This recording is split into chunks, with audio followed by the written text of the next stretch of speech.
Hey guys, स्वागत है आप सभी का आपके अपने चैनल अपनी पाठशाला पर। और आज के सेशन में हम करने वाले हैं यूनिट और मेजरमेंट का एक शानदार चैप्टर, जिसमें हम पढ़ने वाले हैं कि मापन और मात्रक का जो चैप्टर है वो पढ़ेंगे। साथ साथ हम कार्य, समय और ऊर्जा का चैप्टर भी पढ़ेंगे।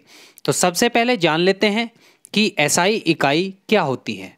तो जैसा कि आप लोग जानते होंगे कि इकाई यानी मात्रकों को मापने की तीन मेनली पद्धति होती हैं, जिन्हें सीजीएस सिस्टम, एफपीएस सिस्टम और एमकेएस सिस्टम कहा जाता है। एमकेएस सिस्टम कहा जाता है। सीजीएस सिस्टम क्या होता है? सीजीएस सिस्टम वो सिस्टम होता है जिसमें लंबाई सेंटीमीटर में, ग्राम में द्रव्यमान और सेकंड में समय मापा जाता है, जबकि एफपीएस में फुट, पाउंड और सेकंड में मापा जाता है, यानी लंबाई फुट में, द्रव्यमान पाउंड में और सेकंड में समय मापा जाता है। जबकि एमकेएस पद्धति जो होती है उसमें लंबाई मीटर में, किलोग्राम में उसका द्रव्यमान और सेकंड में उसका समय मापा जाता है। तो ये तीन मेनली पद्धति थी, जिसमें सीजीएस पद्धति जो है वो फ्रांस की पद्धति मानी जाती है और एफपीएस जो है ब्रिटेन की पद्धति मानी जाती है, और बाकी रेस्ट ऑफ द वर्ल्ड की पद्धति जो है वो एमकेएस पद्धति मानी जाती है। तो जब धीरे धीरे व्यापार स्टार्ट हुआ तो एक ऐसी पद्धति की आवश्यकता हुई जिससे पूरा विश्व माने और पूरा विश्व जिससे संतुष्ट हो। तो फिर एक मीटर सम्मेलन होता है 1971 में। मीटर सम्मेलन होता है और इस सम्मेलन में एक ऐसी पद्धति बनाई जाती है जिसे एसआई पद्धति कहा जाता है, यानी इंटरनेशनल सिस्टम ऑफ यूनिट कहा जाता है। तो अगर क्वेश्चन आए कि एसआई पद्धति कब प्रयोग में लाई गई या कब उसका निर्माण हुआ, तो एसआई पद्धति का निर्माण आप लोग आंसर लगाएंगे 1971 यानी 1971 आप इसका आंसर लगाएंगे। तो पहला क्वेश्चन बना कि एसआई पद्धति कब लागू हुई? एसआई पद्धति 1971 में लागू हुई। अब देख लेते हैं एसआई पद्धति में क्या क्या चीजें हैं। सबसे पहली चीज आपको याद रखनी है कि एसआई पद्धति में हमें दो तरह के मात्रक दिए जाते हैं। पहला नोट करेंगे आप, मूल मात्रक। मूल मात्रक, मूल मात्रक कौन से मात्रक होते हैं? ऐसे मात्रक होते हैं जिनको प्रदर्शित करने के लिए किसी अन्य मात्रकों की आवश्यकता ना हो। दूसरे होते हैं व्युत्पन्न मात्रक। व्युत्पन्न मात्रक किन्हें कहा जाता है? व्युत्पन्न मात्रक ऐसे मात्रक होते हैं जिन्हें प्रदर्शित करने के लिए मूल मात्रकों की आवश्यकता होती है। जैसे कि मैं आपको एक उदाहरण देता हूं कि अगर मैं आपसे कहूं कि स्पीड यानी चाल का मात्रक क्या होता है, तो आप लोग कहेंगे कि इसका मात्रक मीटर प्रति सेकंड होता है। तो आपने देखा कि चाल का मात्रक मुझे ज्ञात करने के लिए मीटर की और सेकंड की आवश्यकता हुई। परंतु आप देखेंगे कि ये जो मात्रक लिखे हुए हैं, लंबाई का मात्रक मीटर, इसको प्रदर्शित करने के लिए किसी अन्य मात्रक की आवश्यकता नहीं हुई। तो आप लोग आई होप डिफरेंस समझ गए होंगे कि मूल मात्रक और व्युत्पन्न मात्रक में क्या अंतर होता है। मूल का मतलब होता है जिनको किसी की आवश्यकता ना पड़े। तो कुल मूल मात्रकों की संख्या जो एसआई पद्धति में है वो कितनी है? 7 है। वो कौन कौन से हैं? लंबाई का मात्रक मीटर, द्रव्यमान का मात्रक किलोग्राम, ये इनके प्रतीक हैं, आप लोग स्क्रीनशॉट ले सकते हैं। समय का मात्रक सेकंड है जिसे एस से प्रदर्शित किया जाता है। विद्युत धारा का मात्रक एम्पियर है जिसे ए से प्रदर्शित किया जाता है। तापमान या ऊष्मा गतिकी तापमान का मात्रक केल्विन है जिसे के से प्रदर्शित किया जाता है। पदार्थ की मात्रा का मोल है जिसे MOL से प्रदर्शित किया जाता है। ज्योति तीव्रता का मात्रक कैंडेला है जिसे CD से प्रदर्शित किया जाता है। तो कुल कितने मूल मात्रक हुए? कुल मूल मात्रक हुए 7। कौन कौन से? Metre, kilogram, second, ampere, kelvin, mole और कैंडेला, ये मूल मात्रक हैं। और 22 व्युत्पन्न मात्रक हैं। कितने मात्रक हैं? 22 व्युत्पन्न मात्रक हैं। जैसा कि मैंने आप लोगों को बताया कि एसआई की मूल इकाइयाँ क्या होती हैं? मूल इकाइयाँ वे होती हैं जिनसे अन्य इकाई प्राप्त होती हैं और जिन्हें प्राप्त करने के लिए किन्हीं अन्य इकाइयों की आवश्यकता नहीं होती। और एसआई पद्धति में कुल कितनी है? कुल 7 मूल इकाई हैं। तो 7 मूल इकाई मैंने आप लोगों को बताया, ये इनकी परिभाषाएं हैं कि लंबाई का मात्रक मीटर है। अब 1 मीटर क्या है? 1 मीटर जो है निर्वात में प्रकाश की गति का एक निश्चित मान है, जिसे 1 मीटर के बराबर माना जाता है। ऐसी द्रव्यमान का किलोग्राम है। ये क्या है? ये प्लांक नियतांक का निश्चित मान है, उससे इसको परिभाषित किया गया है। ये समय समय पर बदलते रहते हैं। अभी जुलाई 2019 में भी ये बदला था, तो ये समय समय पर इनकी परिभाषाएं बदलती रहती हैं। तो ये एक बार आप लोग देख लेंगे कि सेकंड क्या होता है। सेकंड जो है सीजीएम की आवर्ती का निश्चित मान लेकर, यानी सीजीएम जो परमाणु है उसकी आवर्ती को लेकर ये तैयार की गई है इसकी एक परिभाषा कि 1 सेकंड हम कितने समय को मानेंगे। क्लियर है? तो यहाँ तक आपको आई होप क्लियर हो गया होगा कि 7 हमारी क्या हैं? मूल राशियां हैं। अब बात आती है व्युत्पन्न इकाइयों की या व्युत्पन्न मात्रकों की। व्युत्पन्न मात्रक क्या होते हैं? वो मात्रक जिन्हें प्रदर्शित करने के लिए हमें मूल मात्रकों की आवश्यकता होती है। तो एसआई पद्धति में 22 मूल मात्रक दिए हैं। 22 मूल मात्रक में से कुछ इंपॉर्टेंट हम क्या कर लेते हैं? याद कर लेते हैं।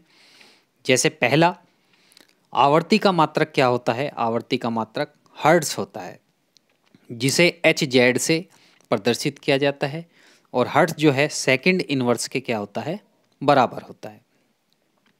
जबकि बल और भार, इसका मात्रक क्या होता है? इसका मात्रक न्यूटन होता है, जिसे एन से प्रदर्शित करते हैं। और न्यूटन को किलोग्राम मीटर पर सेकंड स्क्वायर या मीटर सेकंड की पावर -2 भी कहा जाता है। आगे बात करें तो आगे बात करते हैं विद्युत स्थितिज ऊर्जा या विद्युत विभव की। तो विद्युत विभव का मात्रक वोल्ट होता है, जिसे V से प्रदर्शित करते हैं। इसका एक अन्य मात्रक जो है किलोग्राम मीटर स्क्वायर सेकंड की पावर -3 और एम्पियर की पावर -1 होता है। विद्युत आवेश का मात्रक कूलाम होता है, जिसे C से प्रदर्शित करते हैं। विद्युत धारिता का मात्रक फैराड होता है, जिसे F से प्रदर्शित किया जाता है। विद्युत चालकत्व का हेनरी होता है, जिसे H से प्रदर्शित किया जाता है। और देख लेते हैं, और देखें तो विद्युत चालकत्व इसका क्या होता है? सीमेंस होता है। ये हाल ही में एसएससी ने कई एग्जाम्स में पूछा है, तो एक बार आप लोग देख लेंगे। प्रतिरोध या प्रतिबाधा या प्रतिघात, उसका मात्रक ओम होता है। ओम होता है। रेजिस्टेंस का मात्रक ओम होता है, जबकि रेजिस्टिविटी का मात्रक क्या होता है? इसका मात्रक ओम मीटर होता है। चुंबकीय फ्लक्स घनत्व, इसका मात्रक क्या होता है? इसका मात्रक टेस्ला होता है, जिसे टी से प्रदर्शित किया जाता है, या इसको वेबर पर मीटर स्क्वायर से भी प्रदर्शित किया जाता है। तो याद रखना कि टेस्ला बराबर वेबर पर मीटर स्क्वायर होता है, यानी चुंबकीय फ्लक्स घनत्व का मात्रक या तो टेस्ला आएगा क्वेश्चन में, या वेबर पर मीटर स्क्वायर आएगा। चुंबकीय फ्लक्स की बात करें तो इसका मात्रक वेबर होता है। ऊर्जा का मात्रक, ऊर्जा या प्रकाश फ्लक्स का मात्रक की बात करें तो ये वाट होता है। और अगर बात करें ऊर्जा कार्य और ऊष्मा की, ऊर्जा कार्य और ऊष्मा की, तो उसका मात्रक क्या होता है? जूल होता है। ये ऊर्जा कौन सी ऊर्जा है? ये शक्ति की बात हो रहा है। शक्ति, शक्ति का मात्रक क्या होता है? वाट होता है। ये आप लोग याद रखेंगे। रेडियो सक्रियता, इसका मात्रक क्या होता है? बैकुरल। बैकुरल रेडियो सक्रियता का मात्रक होता है, ये कई बार पूछ लिया गया है। जो कोण होता है उसका मात्रक क्या होता है? रेडियन होता है। कोण कौन सा? समतल कोण। और जबकि बात करें हम ठोस कोण की, तो ठोस कोण का आप लोग याद रखेंगे कि स्टे रेडियन। Stay radian. ठोस कोण का मात्रक क्या होता है? स्टे रेडियन होता है। ये आप लोग याद रखेंगे। ल्यूमेन फ्लस्क, ज्योति फ्लस्क का मात्रक क्या होता है? ल्यूमेन होता है। या तो ज्योति फ्लस्क कहें या ल्यूमेन फ्लस्क कहें, बात एक ही है। क्लियर है? तो अब जान लेते हैं कार्य किसे कहा जाता है। देखिए, कार्य क्या है कि कार्य, अगर कोई बल किसी वस्तु पर लग रहा है, मान लिया ये कोई वस्तु है, इस पे इधर को क्या लग रहा है? बल लग रहा है, तो ये यहाँ से और यहाँ तक क्या हो जाती है? विस्थापित हो जाती है। तो उसको क्या कहा जाता है कि वस्तु ने कार्य किया। अगर मैं बात करूं इसके सूत्र की, तो कार्य बराबर बल गुना विस्थापन होता है। कार्य को W से प्रदर्शित किया जाता है। मात्रक की अभी बात करें तो मात्रक अभी हमने इसका देखा था, जूल मात्रक होता है। क्या मात्रक होता है? जूल मात्रक होता है। क्लियर है? एक मात्रक और होता है, इसका अर्ग मात्रक होता है। और याद रखना कि 1 जूल बराबर किसके बराबर होता है? 10⁻⁷ अर्ग के बराबर होता है। तो अभी मैंने बताया कि कार्य क्या होता है कि अगर किसी वस्तु पर कोई बल लग रहा है और बल की दिशा में ही वो चली जाती है, तो उसे क्या कहते हैं कि इस पर कार्य हुआ है। और अगर वो अपने स्थान से विस्थापन उसका नहीं होता है तो कार्य कितना होगा? 0 होगा। और जिधर को बल लग रहा है अगर उसके विपरीत उसका विस्थापन होता है, यानी आप इस तरफ बल लगा रहे हैं और विस्थापन इस तरफ हो रहा है, तो कहेंगे कि कार्य कैसा हो रहा है? ऋणात्मक कार्य हो रहा है। बात करें कार्य की राशि की, कार्य कैसी राशि है? एक अदिश राशि है। अदिश राशियां ऐसी राशियां होती हैं जिनको प्रदर्शित करने के लिए केवल परिमाण की आवश्यकता होती है, दिशा की आवश्यकता नहीं होती है। इसका ऐसा ही मात्रक जैसे मैंने बताया जूल होता है। और CGS मात्रक जो होता है इसका क्या होता है? अर्ग होता है। एग्जाम्स में जूल्स और अर्ग में कई बार संबंध पूछ लेता है, तो 1 जूल बराबर आपको याद रखना है 10⁻⁷ अर्ग होगा। 10⁻⁷ अर्ग होगा। या उल्टा कहें कि 1 अर्ग बराबर 10⁻⁷ जूल होगा। तो ये बात आप लोग क्या रखेंगे? याद रखेंगे। क्लियर है? अगर कार्य शून्य कब होगा? जब विस्थापन नहीं होगा। और अगर बात करें एंगल कितना होगा कार्य के शून्य होने के लिए? कार्य के शून्य होने के लिए एंगल कितना हो आवश्यक है? 90 डिग्री एंगल होना चाहिए। क्योंकि यहाँ से देखिए W बराबर FS कोस थीटा हुआ। कोस थीटा यानी कोस 90 अगर रखेंगे तो कोस 90 क्या हो जाएगा? 0 हो जाएगा। तभी तो कार्य क्या होगा? 0 होगा। अब देखिए धनात्मक कार्य क्या होगा? धनात्मक कार्य होगा कि जब जिस दिशा में बल लग रहा है उसी दिशा में विस्थापन भी हो। इसके लिए थीटा क्या होना चाहिए? न्यून कोण होना चाहिए, यानी 90 से छोटा होना चाहिए। और ऋणात्मक कब होगा? ऋणात्मक तब होगा जब थीटा का मान 90 से ज़्यादा होगा। यानी अगर इधर को क्या लग रहा है? बल लग रहा है, तो विस्थापन किधर को होना चाहिए? दूसरी दिशा में होना चाहिए। क्लियर है? बात करते हैं शक्ति की। तो शक्ति क्या होती है? शक्ति P से प्रदर्शित किया जाता है और ये W/T होता है। W/T यानी किसी भी वस्तु के कार्य करने की जो दर है उसे क्या कहा जाता है?